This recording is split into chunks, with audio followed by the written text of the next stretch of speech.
Entendu dans une émission datant du 2 janvier, les participants à l'émission ont échangé des plaisanteries autour de la mort du fils aîné d'Henri d'Orléans, décédé à l'âge de 56 ans, 2018014T090456-233Z et la rédaction de Ces plaisanteries ne l'ont pas du tout fait rire.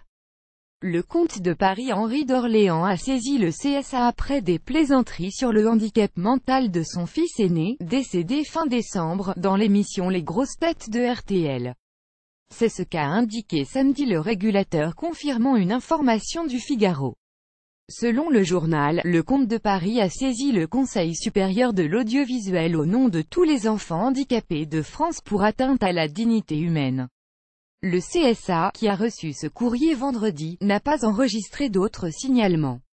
L'émission en question date du 2 janvier. L'animateur Laurent Ruquier demandait à ses invités où allait être enterré le prince François de France, fils aîné de Henri d'Orléans décédé dans la nuit du 30 décembre. Le passage incriminé se situe à la 39e minute. Pendant plusieurs minutes, les invités se livrent à des enchaînements de blagues, moqueries autour des funérailles, ou encore imitations d'intonations de personnes handicapées. On démarre bien l'année, on va se faire que des copains, glissant rigolant l'un des invités. François d'Orléans, né en 1961, est mort dans la nuit du 30 au 31 décembre.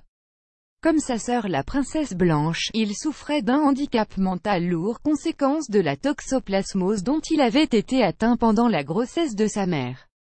Bien qu'étant l'aîné, il avait été écarté du trône de France. C'est son frère, le prince Jean de France, qui a hérité des droits à la couronne, et est d'ailleurs devenu son tuteur légal. Comme tous les membres de la famille d'Orléans, descendant des rois de France, François d'Orléans a été enterré dans la chapelle royale située à Dreux en Eure-et-Loir. La rédaction de Elle s'y mit à jour créée.